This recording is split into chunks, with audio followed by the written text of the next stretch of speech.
Honda ने भाई silently अपनी CB125 हॉर्नेट को इंडियन मार्केट के अंदर लॉन्च कर दिया। एंड मैंने आप लोगों के लिए कंपैरिजन वीडियो भी बनाया था जिसमें मैंने आप लोगों को एक्सट्रीम 125R CB125 हॉर्नेट को पूरी तरीके से कंपैरिजन करके दिखाया था। सो अगर आपको वो वीडियो देखनी हो तो लिंक डिस्क्रिप्शन में मिल जाएगा, जाकर के चेकआउट कर सकते हो। बट काफ़ी लोगों ने मेरे से बोला था कि भाई इस बाइक का जो है वो रेडर से भी कंपेरिजन करके बता दो कि इसमें क्या क्या डिफरेंसेस रहने वाले हैं, क्या प्राइस रहने वाला है, क्या फीचर्स रहने वाले हैं। उन सारी चीज़ों के बारे में आज की वीडियो में हम लोग बात करने वाले हैं।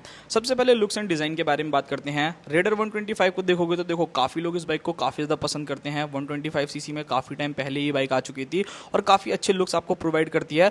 बट अगर मैं लुक्स के मामले में बात करता हूँ तो रेडर ठीक ठाक आप लोगों को एवरेज लुक जो है वो दे देती है। बट अगर CB125 हॉर्नेट के बारे में बात करी जाए ना तो यहाँ पर गेम चेंज जो है वो बहुत अच्छे तरीके से हो जाता है। बिकॉज इस बाइक के अंदर जो लुक्स, जो डिज़ाइन, जो फीचर्स आप लोगों को ये बाइक ऑफर करती है ना, तो शायद ही आप लोगों को TVS कभी ऑफर कर पाए। अगर आप TVS को देखते हो तो भाई बिगर सेगमेंट में आप लोगों को बहुत अच्छे अच्छे फीचर्स प्रोवाइड करती है। बट मेरे को ऐसा लगता है कि 125 सीसी में उतने अच्छे फीचर जो है ये प्रोवाइड नहीं कर पा रही। खैर यहाँ पर अगर मैं बात करता हूँ लुक्स एंड डिजाइन के बारे में तो ये चीज़ मैं आपके ऊपर छोड़ता हूँ। But any time any day अगर मुझे इन दोनों बाइक्स में से कोई चूज करनी होगी ना, मैं डेफिनेटली CB125 हॉर्नेट को ही पसंद करने वाला हूँ। बात करते हैं दोनों ही बाइक्स के अंदर आने वाले इंजन के बारे में। तो यहाँ पर अगर आप रेडर को देखोगे तो इस बाइक के अंदर आपको 124.8 सीसी का single cylinder air cool engine मिलता है, जहां पर ये बाइक 11.2 bhp का maximum power and 11.7 Newton metre का टॉर्क जो है वो जनरेट करके देती है। वहीं अगर मैं CB125 के बारे में बात करता हूँ, इस बाइक के अंदर आपको 123 सीसी का single cylinder air cool engine देखने को मिलेगा जो लगभग 11 bhp का maximum power and 11.2 Newton metre of torque generate करता है। सो भाई यहाँ पर देखो मेरा यही कहना है कि बहुत ज़्यादा डिफरेंस तो नहीं है, बट डेफिनेटली अगर आपको थोड़ा सा ज़्यादा परफॉर्मेंस ओरिएंटेड बाइक चाहिए तो मुझे लगता है कि रेडर 125 थोड़ी सी ज़्यादा बेटर रहने वाली है। चाहे मैं बात करूँ पावर के बारे में, चाहे अगर मैं बात करता हूँ टॉर्क के बारे में, तो जो दोनों ही चीज़ें हैं वो आपको रेडर 125 में थोड़ी ज़्यादा बेटर मिलेगी। दोनों ही बाइक्स के अंदर आपको 5 स्पीड का गियर बॉक्स मिलेगा। सो वहाँ पर कोई दिक्कत वाली बात नहीं है, वो चीज़ें हैं। बाकी अगर आप थोड़ा स्मूथनेस से ज़्यादा प्यार करते हो तो मैं आपको CB हॉर्नेट 125 रिकमेंड करूँगा। एंड अगर आपको थोड़ा ज़्यादा पावर चाहिए तो रेडर 125 ज़्यादा बेटर रहने वाली है। बात करते हैं दोनों ही बाइक्स के अंदर आने वाले फीचर्स के बारे में कि दोनों ही बाइक्स में आपको क्या क्या फीचर्स जो है वो कंपनी ऑफर करने वाली है। सबसे पहली चीज़ यहाँ पर अगर मैं फीचर्स के बारे में बात करता हूँ तो अगर आप TVS को देखते हो तो ये अपने बिगर सेगमेंट की बाइक के तो अंदर आपको बहुत ज़्यादा ज़बरदस्त फीचर्स देते हैं। बट मुझे ऐसा लगता है कि रेडर 125 मतलब लोगों को कहीं ना कहीं प्रीमियम सेगमेंट की बाइक चाहिए, तो डेफिनेटली प्रीमियम फीचर्स भी जो है वो लोग एक्सपेक्ट करते हैं। बट इस बाइक के अंदर अगर मैं बात करता हूँ ना तो प्रीमियम फीचर्स हैं तो जरूर, बट वो आपको ना काफ़ी ज़्यादा टॉप वेरिएंट में अगर आप जाओगे ना तब जाकर के आप लोगों को मिलेंगे। अगर नॉर्मली बेस मॉडल्स की तरफ देखोगे ना तो वहाँ पर वो फीचर्स बहुत ही कम मिलते हैं।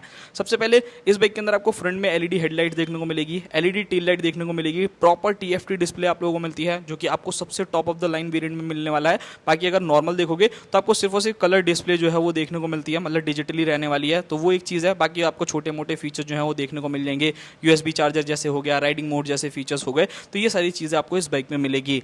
अगर मैं बात करता हूँ CB के बारे में यानी CB125 हॉर्नेट के बारे में, इस बाइक के अंदर आपको ब्लूटूथ कनेक्टिविटी, 4.2 इंचेस की display, all LED setup, USB charger, single channel ABS, 12 litre का फ्यूल टैंक, तो ये फीचर्स अगर आप देखोगे ना तो फीचर्स के मामले में CB125 जो है डेफिनेटली ज़्यादा बेटर रहने वाली है। मतलब सिर्फ और सिर्फ एक TFT के लिए आप लोगों को लगभग 1,27,000 1,21,000 रुपये खर्च करने पड़ेंगे, जो मेरे को लगता है कि सेंस नहीं है। तो यहाँ पर आपको स्टैंडर्ड मॉडल के अंदर भी यही सारी चीज़ें जो हैं वो देखने को मिल जाएंगी जो कि ज़्यादा बेटर लगी मेरे को।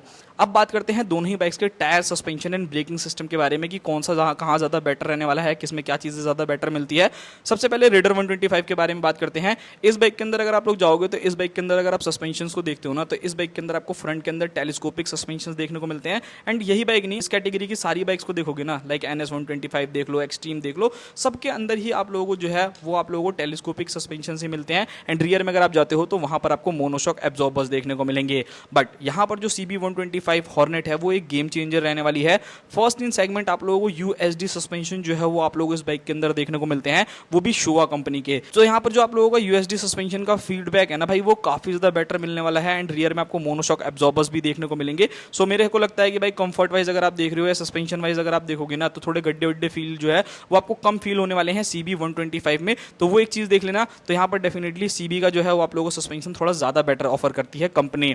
बात करते हैं दोनों ही बाइक्स के अंदर आने वाले टायर्स के बारे में कि दोनों ही बाइक्स में आपको कौन कौन से टायर देखने को मिलते हैं। सो अगर आप यहाँ पर देखते हो रेडर 125 को, तो इस बाइक के अंदर आपको 80-117 का फ्रंट टायर, 190-17 आपको रियर टायर देखने को मिलने वाला है, जो कि मेरे को लगता है कि सेगमेंट में सबसे ज्यादा छोटा टायर ना इसी बाइक के अंदर आता है। बट अगर मैं बात करता हूँ CB125 हॉर्नेट के बारे में तो यहाँ पर आपको 80-117 का फ्रंट टायर, यानी फ्रंट टायर दोनों ही बाइक्स के सेम है। बट अगर आप रियर में जाते हो तो 110-80-70 आपको रियर टायर देखने को मिलेंगे, जो कि 10 mm जो है वो ज्यादा बड़ा रहने वाला है। तो एक चीज़ है, थोड़ी सी ग्रिप जो है वो आपको ज़्यादा बेटर फील होने वाली है CB125 हॉर्नेट के अंदर।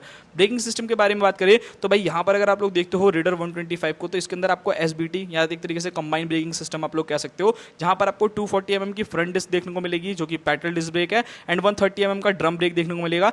इस बाइक के अंदर कोई भी सेफ्टी रिलेटेड आपको फीचर नहीं मिलेगा, लाइक सिंगल चैनल ABS जैसा कुछ भी आप लोगों को इस बाइक के अंदर नहीं मिलने वाला रेडर 125 में। चाहे आप इसका बेस मॉडल ले लो, चाहे आप इसका टॉप मॉडल ले लो, कहीं पे भी आपको ये चीज़ें जो है वो ऑफर नहीं करने वाली। बट वहीं अगर मैं बात करता हूँ भाई आप लोगों की CB125 हॉर्नेट के बारे में, इस बाइक के अंदर आपको 240 mm की फ्रंट डिस्क देखने को मिलती है एंड सिंगल चैनल ABS भी मिलता है। सो भाई ये चीज़ जो है मुझे काफ़ी ज़्यादा बेटर लगी। अगर आप ब्रेकिंग वाइज देख रहे हो ना, तो CB125 हॉर्नेट जो है वो थोड़ा ज़्यादा बेटर ऑप्शन रहने वाला है।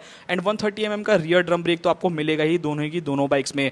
वाइब्रेशन एंड हीटिंग इशू के बारे में बात करते हैं, तो यहाँ पर अगर मैं वाइब्रेशन के बारे में बात करूँ तो देखो मैंने रेडर को चला के देख रखा है, तो काफ़ी हद तक स्मूथ चलती है, वहाँ पर कोई दिक्कत नहीं है। हीटिंग इशू भी देखोगे तो 125 सीसी में ऐसा कुछ खास ज़्यादा नहीं है, बिकॉज एक तो एयर कूल इंजन भी आता है और ऑयल कूलर भी आप लोगों को मिल जाता है। अगर आप लोगों ने रेडर को देखा होगा तो साइड में ना इसके विंग्स बने हुए हैं, जिसमें ये ना ऑयल कूलर टाइप भी जो है ये काम करती है, तो वो एक चीज़ है। तो हीटिंग इशू मेरे को दोनों ही इस बाइक के अंदर बिल्कुल भी नहीं लगी। बात करो अगर CB125 के बारे में ना, तो देखो यहाँ पर तो ना वाइब्रेशंस मिलने वाली है, ना ही हीटिंग इशू मिलेगी।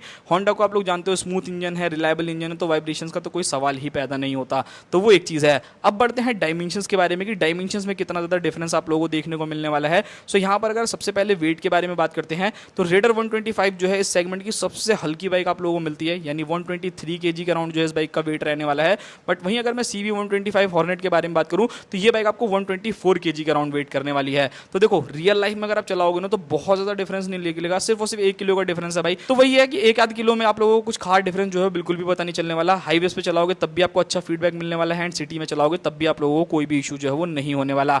यहाँ पर अगर मैं बात करता हूँ दोनों ही बाइक्स की भाई ग्राउंड क्लियरेंस के बारे में, तो रेडर जो है रहने वाली है उसमें आपको 180 mm का जो है वो ग्राउंड क्लियरेंस देखने को मिलता है, एंड अगर आप लोग हॉर्नेट को देखते हो तो 166 mm मिलता है। सो भाई ये थोड़ा बहुत स्पीड ब्रेकर पे लगने के चांसेस जो है वो CB के थोड़े से ज्यादा रहने वाले हैं, तो वो चीजें देख लीजिएगा।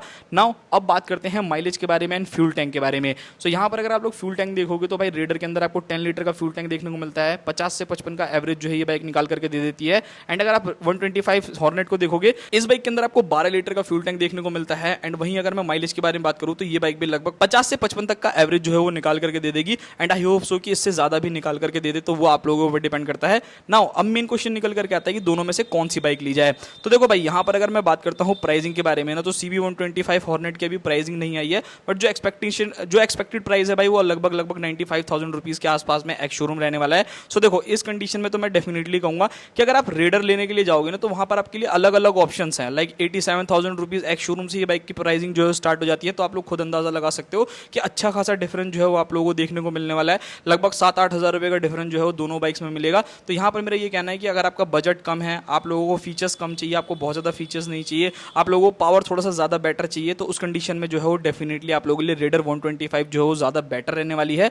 बट अगर आप एक ऐसे बंदे हो जो कि 7-8 हज़ार रुपए एक्स्ट्रा जो है वो अपनी बाइक पे लगा सकते हो, आपको TFT जैसे फीचर्स चाहिए, मतलब नॉर्मल वेरिएंट के अंदर भी आपको चाहिए, ऑल LED सेटअप जैसे फीचर चाहिए, USB चार्जर हो गया, सिंगल चैनल ABS जैसे फीचर हो गए, थोड़े चौड़े टायर चाहिए, और सबसे इंपॉर्टेंट कि स्मूथ रिलायबल इंजन हो, तो डेफिनेटली आप लोगों के लिए जो CB125 हॉर्नेट है वो एक बेटर ऑप्शन रहने वाली है। सो ये तब पूरा का पूरा वीडियो, आई होप्स आप लोगों को वीडियो पसंद आया होगा। बाकी अगर आप लोगों को extreme 125R versus CB125 hornet का वीडियो देखना है तो लिंक डिस्क्रिप्शन में मिल जाएगा, जाकर के चेकआउट कर सकते हो। बाकी अगर आप में से किसी को भाई NS125 से भी इस बाइक का कंपैरिजन चाहिए तो आप मुझे कमेंट कर देना, आप लोगों के लिए आपका भाई पूरी कोशिश करेगा कि वीडियो बना दूं। मिलते हैं किसी और नेक्स्ट वीडियो में, तब तक के लिए बाय बाय।